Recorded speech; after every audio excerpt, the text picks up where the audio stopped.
Now, black people are ticklish on this because black people think that everything in the Bible is true.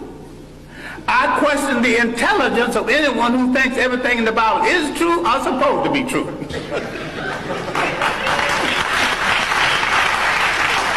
It's allegory, stories told to illustrate a point at a time when there were very few people reading books. And most of what went into the making of the Bible was copied from Egyptian texts. Now, if you want to get so dewy-eyed over the Bible, which is a carbon copy of a carbon copy, why don't you go back and read the original Egyptian text? There's a guy that says that King Solomon, Moses, Abraham, all these other greats that quote unquote that are talked about in the Bible, that these are nothing but allegories, these are stories. None of these things were real. As a believer defending the faith, as they say in the street, I think that my little girl told me about clapback. So how would a Christian rebuttal that? How would you defend that when these people saying that this Bible stuff isn't real? First thing that I would say is Israel real? Last time I checked. Where is Egypt at? In Africa. Yeah, but where's that actual nation, these great pharaohs and these mighty kings? Where's that whole nation, that whole glory of Egypt? Where is that at? It's gone. It's under sand. It's under sand. It's buried. it's been leveled. It's a pocket lot. Then I would say, well, what about the Assyrians? Right. Buried. Shambles. All you got left is shambles. Then I asked, I said, well, what about the Greek Empire under Alexander the Great? Right, because he's one of the greatest conquerors there were. Okay, remnants and pieces. You got to dig in dirt to figure out what's going on with them. Then I go into the Roman Empire, and I'd be like, well, this nation or this book that speaks about this physical nation that we're looking at still exists today, while all these other nations, in this case, especially this whole Egyptology, Hotep type thing, is under sand. So my question is, who God is more powerful? The one who preserved and sustained the nation that he declared about, or the God whose nation is non-existent? All we got is broken bricks and tablets left to deal with it. That's the simple response to it. Right. Now, to go even further into it, the first thing I would say is, okay, if this nation is made up, then please explain to me what the begats are about in the Bible. The begats deal with you being able to trace back a bloodline or understand where a bloodline comes from. Anytime they say begot, you're talking about an actual bloodline in the Bible, and they're giving you the ability to trace the bloodline.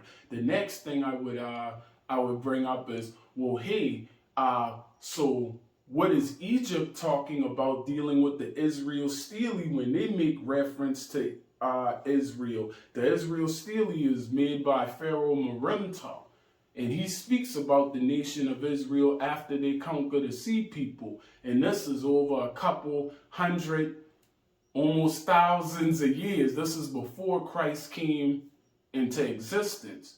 So I say, is that stele that they have inside the museum, is that king talking about a made up people, that Pharaoh? Next thing I would ask them about is the black obelisk. The black obelisk is erected from King Shalmaneser, I believe it is, of Assyria.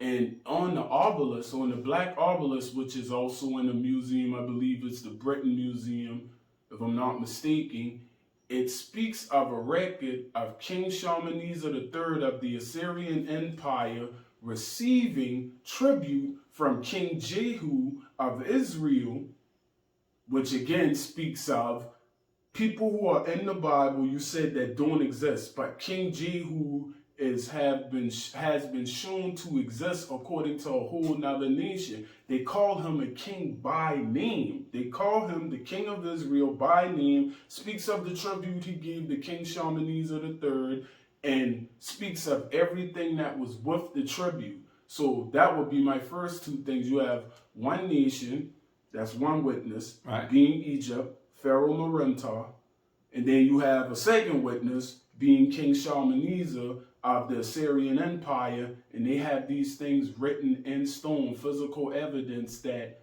these people existed during that time in the Bible. Now, granted that I just want to be clear, I mean, and it is absolutely amazing that you have all this information. But what if I am the believer that haven't been that studious, and that I know that God is real, and that he lives inside of me?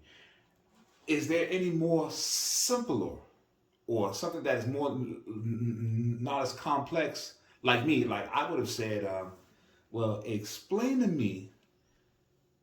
They have these findings of quote unquote Noah's Ark.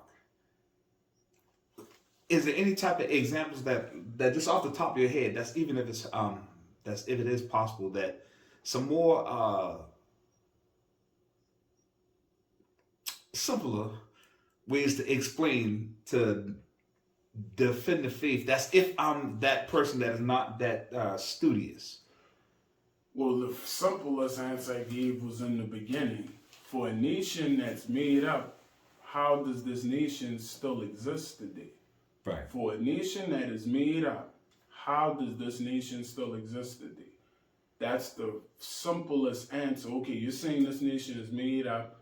Well, you're saying that this book is made up, that all the stuff in this book is an actual story, that these people never existed, but we have the physical proof of that nation today. And it is the only nation inside this quote-unquote storybook that actually still exists by its actual name that it had in this quote-unquote storybook.